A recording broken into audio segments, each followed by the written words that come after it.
শাশ্বত ভারত কথার মধ্য থেকে চালিত সকলকে স্বাগত। মনের কথা এই সময় বিষয় আমাদের কল্যাণের পথ তিনটা।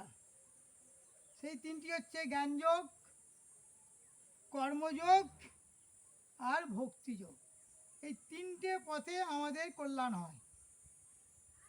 গীতাতে বলা হয়েছে প্রত্যেক ব্যক্তি আসলে কিন্তু সাধকদের, কারণ 84 লক্ষ প্রজা পরিবহন করে, 84 লক্ষ জনই ভ্রমণ করে, প্রজাতিতে পরিবহন করে যে মানুষ একমাত্র নিজের কল্যাণের জন্য এই মনুষ্য দেহ আমরা লাভ করেছি, মানব দেহ লাভ করেছি।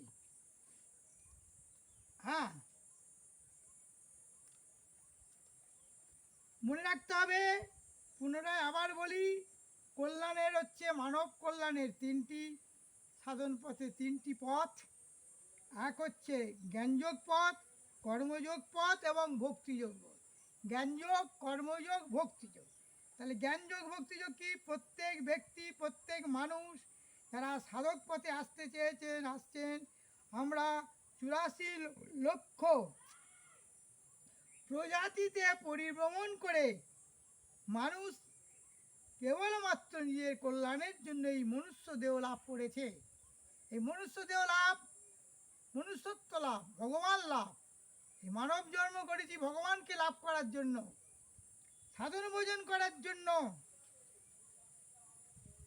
মায়ের গর্ভে গিয়ে ছিলাম যখন, বলছে আমাকে পৃথিবীর আলো দেখাও। আমি ভূমিষ্ঠ হয়ে পৃথিবীর আলো দেখে তোমার নাম জপ তাপ করবো, সৎ পথে থাকবো। পেরেছি কি? সব ভুলে গেছি। সেই জন্যে স্মরণ করিয়ে দিচ্ছি, আমাদের মনুষ্যদেহ বিশেষ আকৃতির নাম মানুষ নয়। আমাদের মানুষের যে আকৃতি, আমরা কিন্তু মানুষ নয়।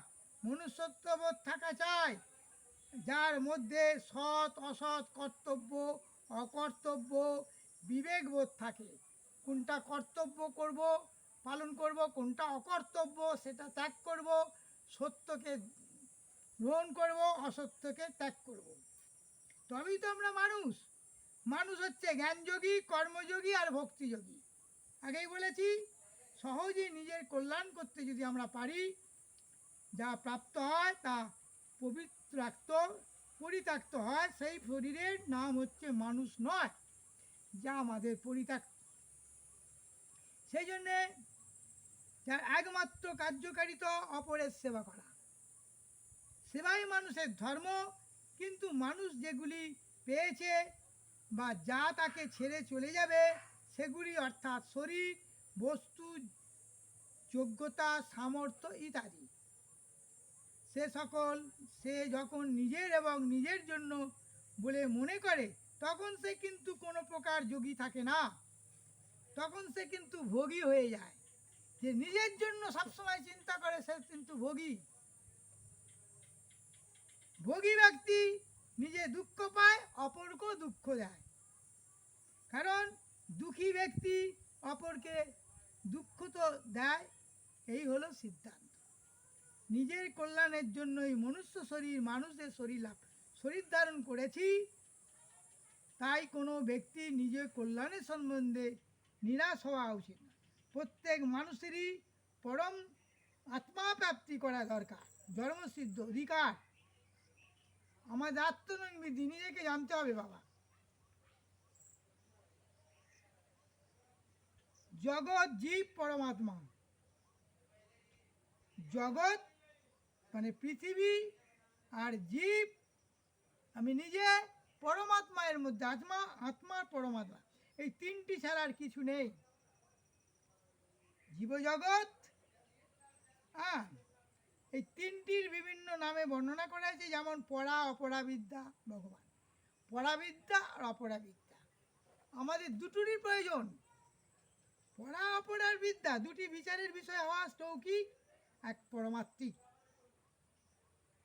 এই বিষয় যাওয়া অলৌকিক, এই তিনটির মধ্যে জীবকে জ্ঞানযোগ, জগৎকে নিয়ে কর্মযোগ, পরমাত্মাকে নিয়ে হচ্ছে ভক্তিযোগ। ভক্তিযোগই করি হচ্ছে ভক্তি সব কিছু। ভক্তিপথে আমাদের পৌঁছানো যাবে। এই পর্যন্ত তিনটির মধ্যে জীবকে জ্ঞানযোগ, জগৎকে নিয়ে কর্মযোগ। তাহলে আমাদের মধ্যে জীবকে এই প্রাণ জীব শরীরটা নিয়ে হচ্ছে জ্ঞানযোগ, আর এই জগৎকে নিয়ে হচ্ছে কর্মযোগ, আর এবং পরমাত্মা আধ্যাত্মিক নিয়ে হচ্ছে ভক্তিযোগ।